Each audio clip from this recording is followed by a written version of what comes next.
Hi hello friends, welcome to our channel new tasty home. And இன்றைக்கி என்ன special ரெசிபின்னு பார்க்கலாங்களா? வாங்க உடனே வீடியோக்குள்ளே போகலாம். ரொம்ப ஸ்பைஸியாக டேஸ்டியாக சிம்பிளாக வீட்டில் செய்யக்கூடிய கார்லிக் தவா சிக்கன் எப்படி செய்யலாம் பார்க்கலாங்களா?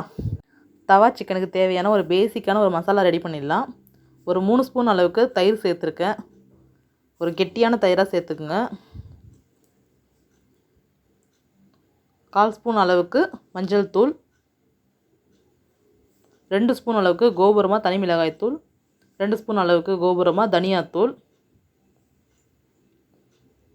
1 ஸ்பூன் அளவுக்கு மிளகுத்தூள், 1/2 ஸ்பூன் அளவுக்கு சீரகம், நம்மளோட ஹோம்மேட் கரம் மசாலா ஒரு 1/2 ஸ்பூன். அவ்வளோதாங்க. இவ்வளோ தான் மொத்தமான பொருளே. எல்லாம் நல்லா ஒன்று சேர நல்லா கலக்கிடுங்க.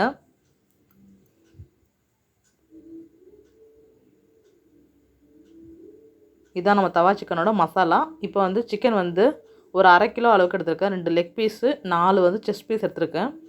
இப்போ இதை மசாலாவில் சேர்த்துடலாம். நல்லா சிக்கனில் வந்து நல்லா கீறி விட்டுருங்க. மசாலாலாம் நல்லா உள்ளே இறங்குற அளவுக்கு. ஏன்னா பெரிய சிக்கன்றதுனால கீறி விட்டுனா தான் நம்ம மசாலா சீக்கிரமாக உள்ளே இறங்கும், நமக்கும் டேஸ்ட் நல்லாயிருக்கும். இப்போ எல்லாம் நல்லா ஒன்று சேர கலந்துட்டு இப்போ இந்த சிக்கனுக்கு தேவையான அளவுக்கு உப்பு சேர்த்துடலாம். சேர்த்துட்டு நல்லா ஒன்று சேர கலந்துருங்க. கொஞ்சமாக ஃபுட் கலர் சேர்த்துருக்கேன். உங்களுக்கு தேவைன்னா இதை சேர்த்துக்குங்க, இல்லைனா இது ஆப்ஷனல் தான், வேண்டானா அவாய்ட் பண்ணிவிடுங்க.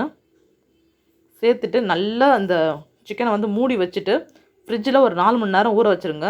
நல்லா ஊறட்டும். இப்போ ரெடி ஆகிடுச்சு ஊறி. சிக்கன்லேருந்து லைட்டாக தண்ணி இதுவாக இருக்குது.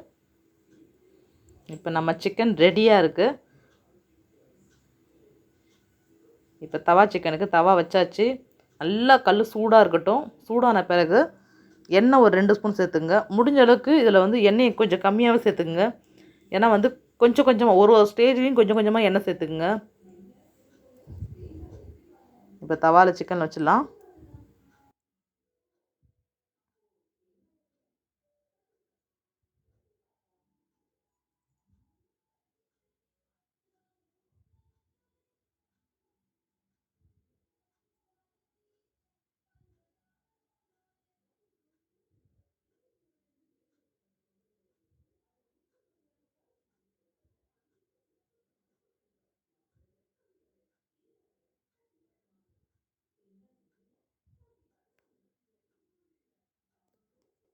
இப்போ தவாவில் நம்ம சிக்கன் ரெடி பண்ணி வச்சுருக்க சிக்கன் எல்லாத்தையும் வச்சாச்சு. லைட்டாக 1 ஸ்பூன் அளவுக்கு எண்ணெய் சேர்த்து நல்லா டைட்டாக ஒரு மூடி போட்டு ஒரு அதிகபட்சம் ஒரு 4 நிமிஷம் 5 நிமிஷம் அவ்வளோதான் மூடிட்டு எடுத்துருங்க.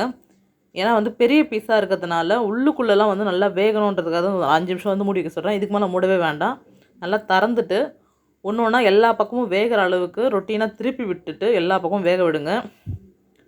ஓரளவுக்கு நல்லா ஒரு பாதி அளவுக்கு வெந்த பிறகு சின்ன சின்ன நாட்டு பூண்டு எடுத்து குட்டியாக ரொம்ப ரொம்ப ரொம்ப அதிகமாக உங்களுக்கு வந்து கார்லிக் ஃப்ளேவர் பிடிக்குன்னா நல்லா நிறைய போட்டுக்கலாம், இல்லைனா கொஞ்சமாக சேர்த்துக்குங்க. ஏன்னா வந்து ஒரு 1/2 கிலோ சிக்கனுக்கு வந்து 2 பூண்டே வந்து திட்டமாக இருக்கும். இல்லை கார்லிக் ஃப்ளேவர் நல்லா எனக்கு ரொம்ப பிடிக்கும் அப்படின்னா நல்லா நிறைய தட்டி போட்டு இதில் பண்ணுங்கள். இப்போ பூண்டை தட்டி போட்டுட்டு நல்லா 1 ஸ்பூன் அளவுக்கு எண்ணெய் சேர்த்துட்டு நல்லா மொறுன்னு இந்த சிக்கனும் அந்த கார்லிக்கும் ஒன்று சேர நல்லா மொறுன்னு நல்லா கல்லில் சுட்டுடுங்க. இப்போ நம்மளோட கார்லிக் தவா சிக்கன் ரெடி ஆகிடுச்சு. இது கூட மயோனிஸ் வச்சு சாப்பிடுங்க, நல்லா ரொம்ப டேஸ்டியாக இருக்கும். க்ரீன் சட்னி நல்லாயிருக்கும், மின் சட்னி, ரெண்டுத்தையுமே ட்ரை பண்ணி பாருங்கள். இந்த வீடியோ உங்களுக்கு பிடிச்சிருந்துச்சுன்னா லைக் பண்ணுங்கள், ஷேர் பண்ணுங்கள். மறக்காமல் எப்படி இருக்குதுன்னு சொல்லிட்டு செஞ்சு சாப்பிட்டு பார்த்து கீழே கமெண்ட் பண்ணுங்கள். நம்ம சேனலில் மறக்காமல் சப்ஸ்கிரைப் பண்ணுங்கள். New tasty home. Bye friends, take care, enjoy your food. Bye.